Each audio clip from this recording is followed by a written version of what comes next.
Hello and welcome back to another episode of the Armchair Pundits podcast. This week is a quick one as it's FA Cup weekend.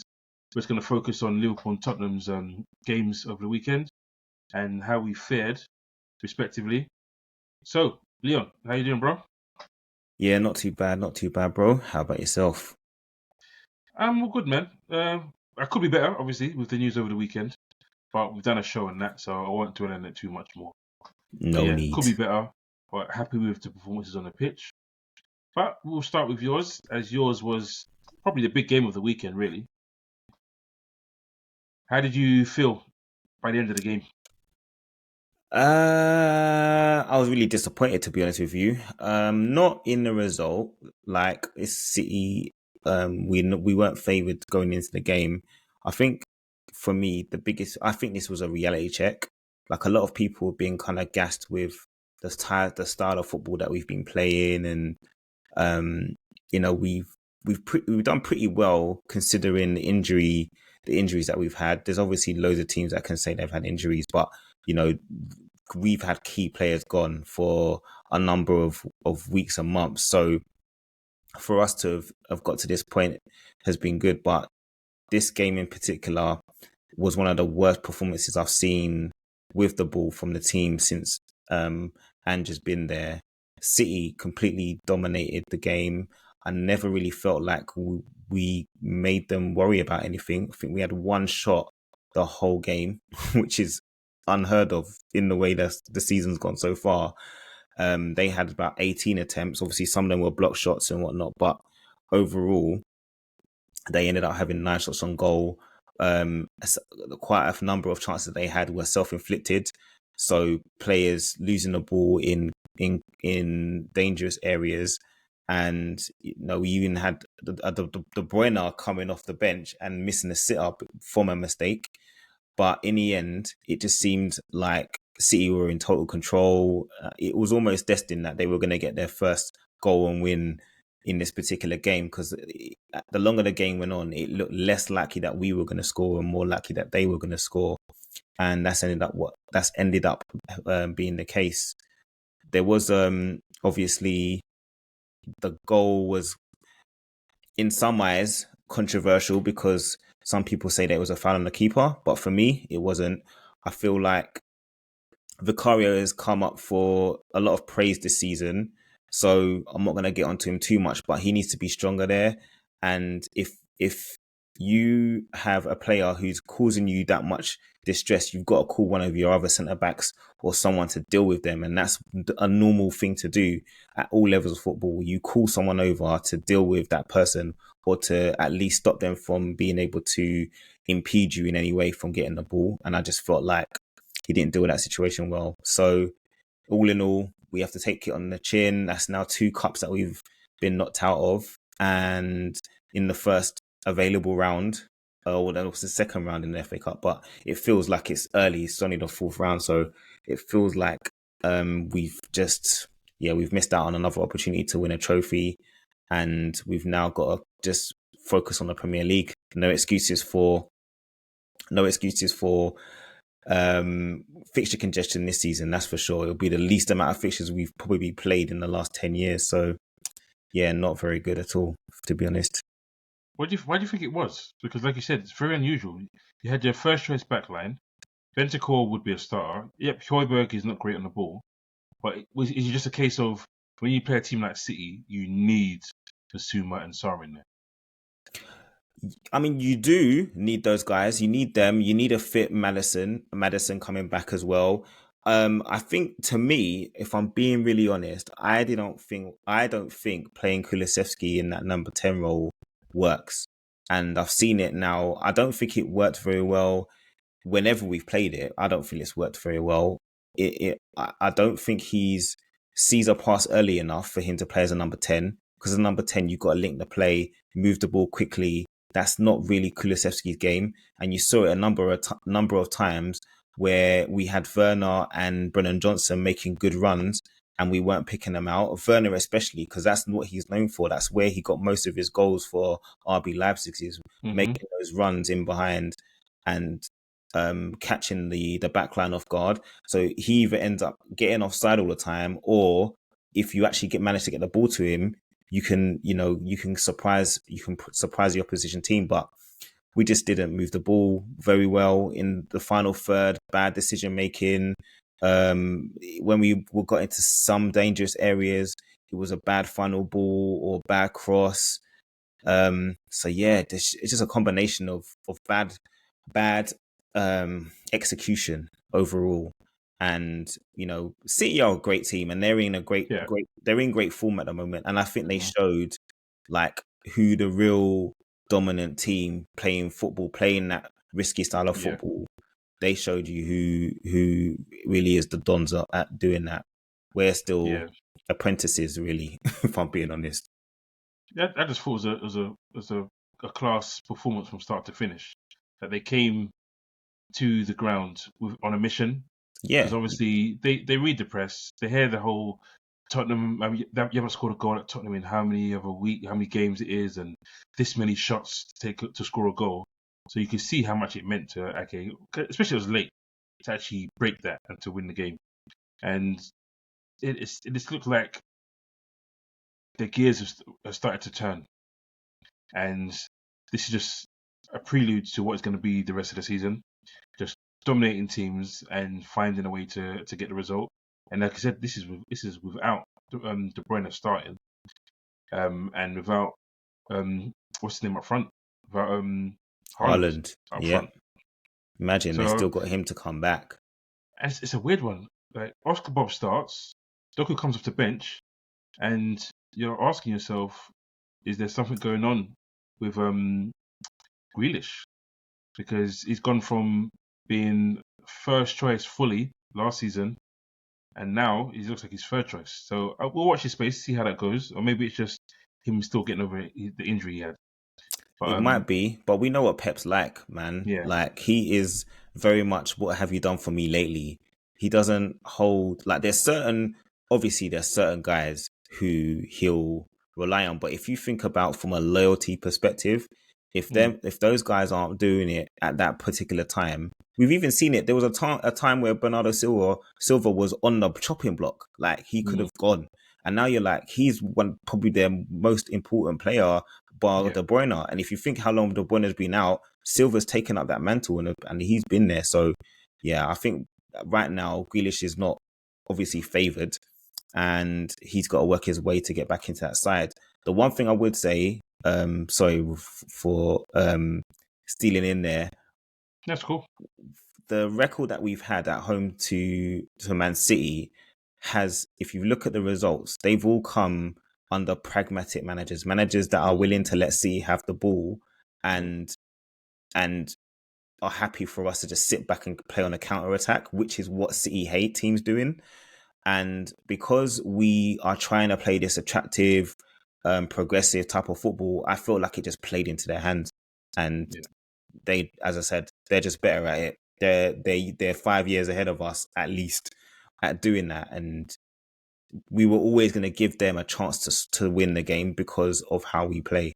And until we show up the back line, I don't really see us being able to challenge, the Man Cities and the Liverpools consistently until we do show up the back line. If I'm being honest. okay, cool. So we'll move on, because today we had the Liverpool Norwich game. After the news of Klopp's impending departure, we knew that this was going to be a game where the fans would show up and give him and the players their full support, and they did. The fans didn't stop all the way through, and the players duly showed them their appreciation themselves and showed Klopp the appreciation he deserved, because it was good. It was a very very good performance. Like, before they scored, before we scored, we were battering them. It was ridiculous how one-sided it was. We got the goal, and it just felt like floodgates would open. But then when they scored, I was like, oh wow, how did they score?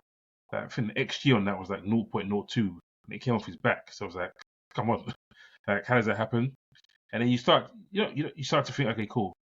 are they going to be jittery or are they going to press on? And they pressed on. And man of the match, Conor Bradley, I don't think he's put a foot wrong generally, performance-wise, since he's come in from the Arsenal game. And he was brilliant today. 2 assists, sharp in the tackle and strong in the tackle. And Nunes finishing in very well to make it 2-1. And then from then onwards, it was only going to be one way. Another shout out to McConnell, youngster who got an assist for Jones's first goal. Had a really good game. Had a few dodgy spells where he dawdled on the ball, his pass went a bit short and gave them some openings. But generally, for your debut, very good debut. I don't know, when I saw the lineup, I wasn't thinking on how we performed. I looked at thought this team's not strong. It's not that strong, you know. And a lot of people told me in groups, what are you talking about? This team, there's nothing wrong with this team. There's nothing wrong with the team, man. There's nothing wrong with the team, but you know what I was thinking when I was looking at it, I'll say why I thought when I was looking at it, I was thinking Connell making his debut. I'm forgetting Quansah's been really good. I was looking at the name Quansah. And then Bradley and then Gravenberch not being on great form. So my thing was, if we score first, it's fine. If we score first, then it's going to be easy. But my worry was if they scored first, it could be sticky if we panic a little bit and let the occasion get on top of us. But as you said to me off air, we had full artillery to come off the bench. And I think another guy in the group said to me, come on, our bench is so strong. Let's not the be bench silly. is crazy, bro. The bench was crazy. And we saw it. Klopp made substitutions that you didn't even think was needed. Like Robertson coming back, needed. Yes. Needs to get some match cobwebs off. Van Dijk coming on, doesn't need to happen. But he scores. So that killed any chance of Norwich even thinking about mounting some form of comeback. And Trent's coming back from injury, so it made sense for him to come on. But and Sobo. Sobo's coming from injury as well. Yeah, but Sobo wasn't out for that long, was he really? Yeah, he was out for longer than Trent. Was he? Yeah, he got injured before Trent. Oh, I stand corrected then. Well, then it makes sense. But yeah, Van Dijk coming on didn't. But no, it was a typical Liverpool assured performance, I would say, especially the way your season has been.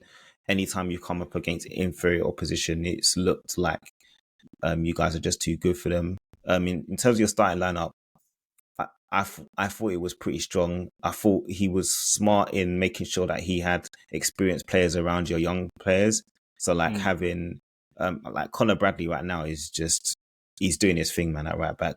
But Quansah, having Konate there, fine. McConnell's got Jones and Gravenberch. Obviously, it's a fairly young midfield still, but you know what he knew what his job was. He's there to hold the fort, and then you've got your ever reliable Diogo Jota, Nunes, and Gakpo. So to the slaughter. Man, he's just another great finish again from him. But yeah, it's very assured performance through to the next round, and it was like Norwich did well, but you never really felt that they were ever gonna have enough firepower to score. It's very rare. Enough. Very rare you see a team play a game, score 2 goals, and have 0 big chances. I know. I mean, both of their goals were very good. Obviously there was a bit of fortune with the corner, but the angle that it goes in from is like blimey. Yeah. And then the second goal they scored was a pretty good long range. It takes something to beat Alisson from long range, as you know. And the way he hits it, it starts off outside of the post and then ends up in the corner. So you got to give him credit for the finish there. Question: you're a centre back. Do you apportion any blame to Van Dijk sitting off, or is it a case of, or is it a case of you can shoot from there? You're not scoring from there against Alisson. It's a bit of both. So as a defender, how you deal with that situation all depends on how many other runners you have in that attack. And at that time, it was pretty much just him. Like Quansah should have had the other guy, so he wouldn't have needed to worry about anyone else. For me, he's got to engage earlier. I have a problem, same with Tottenham doing the same thing. We saw it with Doku. Whenever Doku got the ball, he had so much space to begin his run up and work his way into the box. And I just felt Van Dijk backing off. Like, considering it's Van Dijk and he's not slow, I was surprised that he was backing off so early in the proceeding. But yeah, you gotta give the striker or the player credit for the strike, because it does take a lot to beat Alisson from there. So credit where credit's due. Yeah. So overall performance was good. No one let themselves down. Like you said yourself, people who needed, because we've got a tough run coming up with our next 2 games against Chelsea at home and Arsenal away. It was vital that we got some guys come back in and getting some minutes. Jones, who thought we had an injury, came in. Another good performance from Jones. He seems to be going from strength. He got given an assist for Jota's goal. It's a bit of a, considering someone headed it and then it went to Jota. It's a bit of a weird one to get an assist for it, but he got given it. So credit where credit's due. But yeah, no complaints. We've got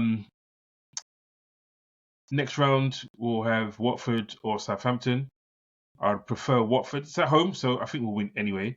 But the way Southampton are playing, as opposed to Watford, I'd prefer to play Watford.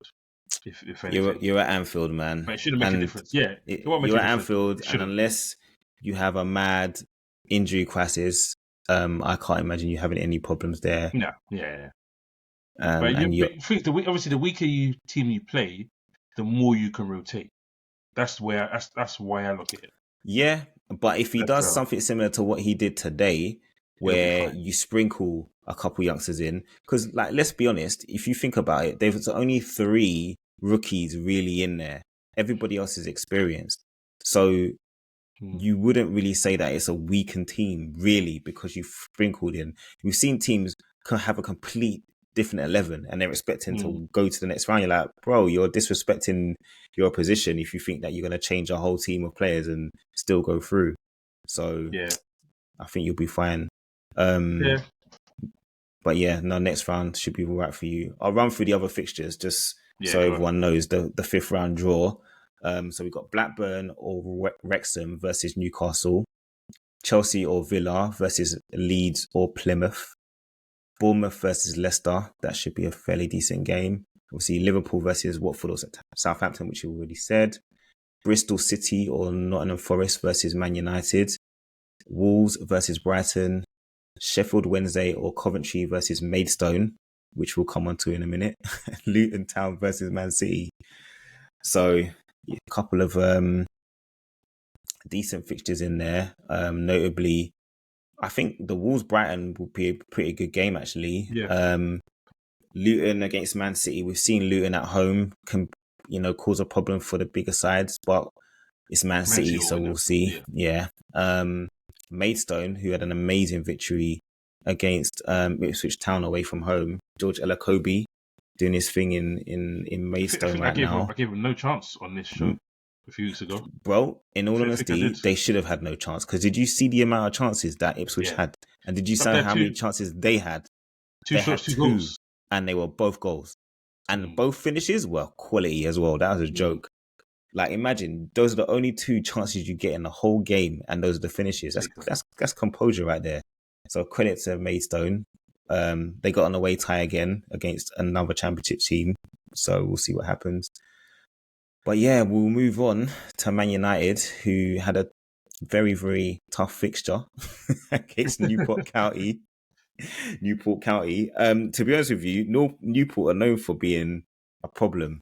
We played them, I think, a few years ago. I think we drew at their ground. City, I think, were level with them at halftime and then eventually beat them. But Man United, I think they started off well. I think they got 2 goals in the first 20 minutes, 13 minutes. It's even 13. And then eventually got a bit too complacent and allowed Newport to get 2 goals back. What did you think of the performance? Good start. Like I said, complacent, and I think Fernandez said it. people getting greedy, looking for goals, just trying to win the game. But they didn't really look like they're in any threat, really and truly. You always kind of knew No. they'll get the goals. I think what you could take out of the game is Anthony, criticism all season. Yes, he has to score against a League Two team to get a goal and an assist, but he has now got a goal and assist. So that is now gone. That could give him a bit of confidence. That sometimes doesn't matter how it goes in, who it goes in against. Just the ball going in the back of the net can give you confidence. Højlund scoring again, confidence. Mm-hmm. So when you look at it that way, even Fernandes hasn't really scored that many goals this season. Not like he normally does. No. Yeah. So if I'm trying to look at the positive sides of things rather than just being bad minded and look at negatives, it could be important goals for them. Obviously, negative thing is you've conceded 2 goals against a League Two team, and them pushing you to a degree where you're at 2-2 from 2-0 up. That shouldn't really happen. But Casemiro's first game back, Martinez's first game back, Luke Shaw first or second game back. So there's a few guys that were probably rusty and needed this game to get the cobwebs off. So it's a good, you can call it a good run out for them. And Newport County will be happy, to be proud. Like, not every day you get to play Man United at your home ground and you get goals. Yep, sellout crowd on TV against United. It's always gonna be a chance for you to at least showcase what you can do from your level against a top. Well, I say a top Premier League side. They are a top Premier League side on paper, but not necessarily performance wise. But no, unlucky for them. But I'm sure they'll be proud of their players, and Man United roll on to the next round. So for them, it's confidence. It's what's the word? Momentum. Momentum for them to take into the Premier League games. And yeah, we'll see what happens. We've got midweek fixtures, so we'll see what happens. Yeah, there's a lot going on there. But we'll probably have, if we can fit it in, have a show about that. Mm-hmm. But yeah, as I said, it's a quick one this week, just to focus on our games, and obviously with Philip missing, just focus on the Man United little touch there. But yeah, thanks for watching, guys. Please don't forget to subscribe and to share, and look out for our YouTube shorts. We'll be doing shorts as well now. You can find the best bits of our show, and sometimes the comical bits from our show. So take it easy, guys. See you soon. Thanks for watching. Take it easy.